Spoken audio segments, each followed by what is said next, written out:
ሰላም ሰላም እንዴት ናችሁ? ለዚህ ቻናል አዲስ ከሆናችሁ ሰብስክራይብ በማድረግ ቤተሰብ እንድትሆኑ ከወዲሁ ጋብዛለሁ።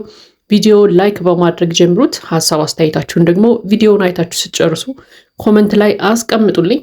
እንግዲህ ዛሬ በጣም ደስ የሚል ቀን ነው ማለት ነው። ምክንያቱም አብርሃም 100% እንግዲህ ነፃነቱን ያወጀበት ቀን ነው።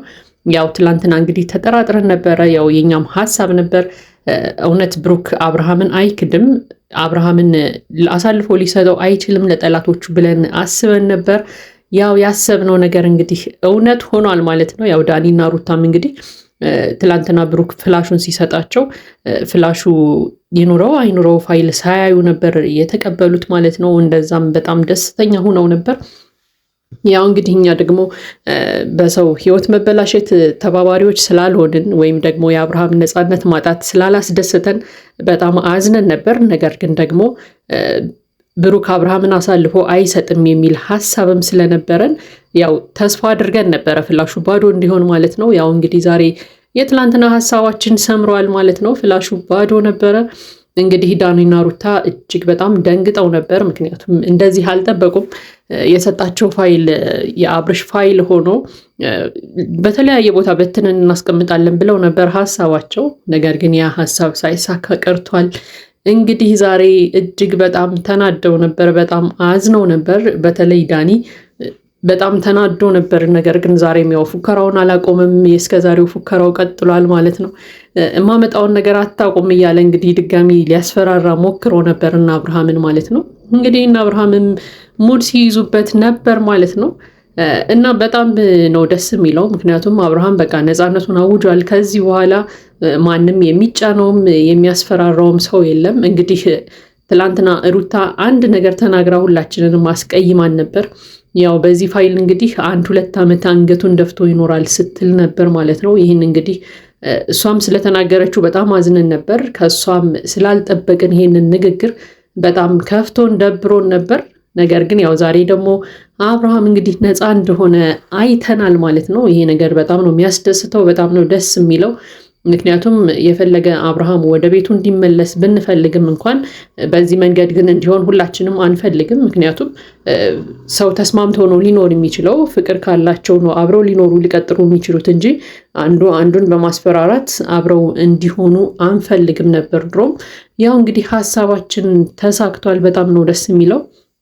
ለማንኛውም ግን ብሩክን ሳናመሰግነው አናልፍም። ምክንያቱም ያው ብሩክ እውነት ጓደኛውን ከዳው፣ እውነት አብርሃምን አሳልፎ ሰጠው ብለን እንግዲህ ሁላችንም ትንሽ ተናደንበት ነበር። ምክንያቱም እውነት የሚመስል ነገር ስለነበረ ትላንት አይታችሁ ከሆነ ብሩክ እንደውም እነ ዳኒ ጋር ሆኖ ምን ሲል ነበር? ገና አብርሃም ሲመጣ ቤት እናጸደዋለን፣ ቤት እናስወለውለዋለን ሁላ ሲል እንዴ ምን ሆኖ ነው ከነ ዳኒና ከሩታ ባሰ ብለን ሁላ አስበን ነበር። እንግዲህ ይህንን ነገር ያደረገው ለጓደኛው ብሎ ነው። ያው እንግዲህ ሸውዷቸዋል ማለት ነው። ያው በዚህ አጋጣሚ ብሩክን ልናመሰግነው ይገባል። ምክንያቱም በቃ የጓደኝነት ይሄ ነው። ጓደኝነት ጓደኛው መጥፎ ጊዜ ላይ ባለበት ጊዜ አብሮ ከጎኑ መቆም እንደሆነ አሳይቶናል ማለት ነው። በዚህ አጋጣሚ ብሩክን ልናመሰግነው እንወዳለን። ነገር ግን ሩታና ዳኒ ቀጣይ ደግሞ ምን አይነት ተንኮል አስበው እንደሚመጡ አናውቅም። ያው እንግዲህ ሁላችንም የምንጠብቀው ነገር ነው የሚሆነው ማለት ነው። ነገር ግን ያው ከዚህ የከፋ ነገር አብርሃምን ማስፈራሪያ ያገኛሉ ብለን አናምንም። ከዚህ የባሰ ነገር መቼም አብርሃም ላይ ይይዙበታል ብለንም አናስብም። ለማንኛውም እንግዲህ አብርሃም ዛሬ የነፃነት ቀኑ ነው። ያው እንግዲህ ይዞ የገባውን ሻንጣ አዘጋጅቷል ማለት ነው። ይዞ ለመመለስ እንግዲህ ሻንጣውን ይዞ ሊወጣ ሲል ዳኒ ምንድን ነው የተናገረው? 10 ጊዜ ሻንጣ እያያዝክ አትመላለስ እዚሁን ሲለውም ነበር ማለት ነው። እንግዲህ በጣም ደስተኛ ነበረ አብርሃም። ያው ሰሞኑን እንግዲህ በጣም የማይገቡ ነገሮችን እያየን ነበር። ከአብርሃም አልፎ ቡዜ ላይ ብዙ ነገሮች እየተደረጉባት ነበር ማለት ነው። አንዴ ሲሰድቧት ነበረ፣ ሊደበድቧትም እየሞከሩ ነበር።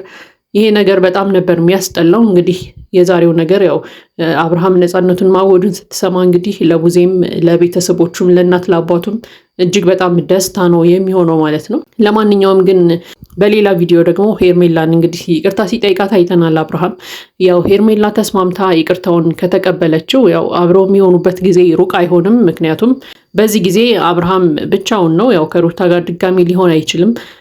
ሄርሜላን ብቻዋን ናት። ስለዚህ እንግዲህ ሁለቱ ደግሞ ይዋደዳሉ። ስለዚህ አብረው የሚሆኑበት መንገድ ከፍተኛ ነው የሚሆነው። ይህንን ደግሞ ያው የፈጠረችላቸው ያመቻችላቸው ባሏን አሳልፋ የሰጠችው እንግዲህ ሩታ ራሷ ናት ማለት ነው። ስለዚህ እኛ ምንም ማድረግ አንችልም፣ የሩታ ሀሳብ ስለሆነ ማለት ነው። ምክንያቱም እኛ ሁላችንም ሩታና አብርሃም ነበሩ አንድ ላይ እንዲሆኑ የምንመኘው፣ የምናስበው፣ የምንፈልገው።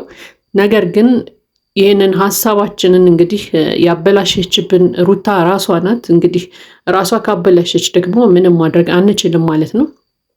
ለማንኛውም ግን እንግዲህ አብርሃም የይቅርታውን ጥያቄ ለሄርሜላ አቅርቦላት እንግዲህ ይቅርታውን ትቀበለው አትቀበለው ያው በቀጣይ የምናየው ነው የሚሆነው። ለማንኛውም ግን ዛሬ እንግዲህ አብርሃምና ብሩክ የደስታቸው ቀን ነው ማለት ነው። እንግዲህ ድላቸውን እያጣጣሙ ነው። ያው ዳኒ ደግሞ እጅግ በጣም ከሚባለው በላይ ተናዷል። ቀጣይ የማመጣውን ነገር የምፈጥረውን ነገር አታውቁም፣ ብዙ አትደሰቱ እያላቸውም ነበር ማለት ነው። ለማንኛውም አብርሃም እንግዲህ ድጋሚ አልመለስም በማለት ያው ድጋሚ ላይ መለስ እንግዲህ ከሩታ ቤት ሻንጣውን ይዞ ወጥቷል ማለት ነው። እንግዲህ ከሄደም በኋላ ዳኒ ሩታ ጋር እያወራ ነበረ።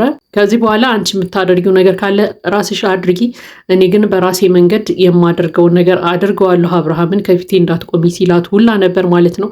ምንም ነገር እንዳትከለክለውም እንግዲህ ሲያስጠነቅቃት ነበር ማለት ነው። አብርሃም እኔ ላይ ዝቶብኛል፣ ስለዚህ አለቀውም እያለ ሁላ ሲያወራ ነበር ማለት ነው። ያው እንግዲህ ዳኒ ሁሌ በፉከራ ነው የሚታወቀው። ያው በሰው ሕይወት አትግባ ቢባልም የሚሰማ አይነት ሰው አይደለም። ስለዚህ እንግዲህ አሁን እየፎከረ ነው ማለት ነው። በቃ አብርሃምን አንበረክከዋለሁ እያለ ነው እንግዲህ በዚህ አንድ ሳምንት ውስጥ የምፈጥረውን ነገር አታውቁም ብሎናል። ያው በቀጣይ እንግዲህ የምናይ ነው የሚሆነው።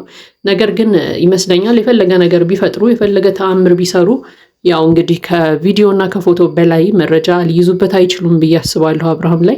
እንግዲህ አብርሃም በቀጣይ እንግዲህ ያው የማይተኙልህ ሰዎች ስላሉ ልትጠነቀቅ ይገባል። ህይወትህን ላይፍህን የምትፈልገው ከሆነ ነገሮችን የምታደርጋቸውን ነገሮች በሙሉ እርምጃዎችህን በሙሉ በጥንቃቄ ማድረግ ይኖርብሃል ብዬ አስባለሁ። ለማንኛውም ግን በቀል መመላለሱ ይብቃችሁና ያው አንተም ደግሞ ዞረህ ሩታን ለመበቀል ብለህ ሌላ ነገር ውስጥ እንዳትገባ እዚህ ላይ ነገሩን ብትቋጩት መልካም ነው ብዬ አስባለሁ። እንግዲህ ይሄ የኔ የግል ሀሳቤ ነው። የእናንተን ሀሳብ አስተያየት ደግሞ ኮመንት ላይ አስፍሩልኝ። ለዚህ ቻናል አዲስ ከሆናችሁ ሰብስክራይብ በማድረግ ቤተሰቤ እንድትሆኑ ጋብዛለሁ። ሀሳብ አስተያየታችሁን ኮመንት ላይ ጻፉልኝ። መልካም ጊዜ ይሆንላችሁ።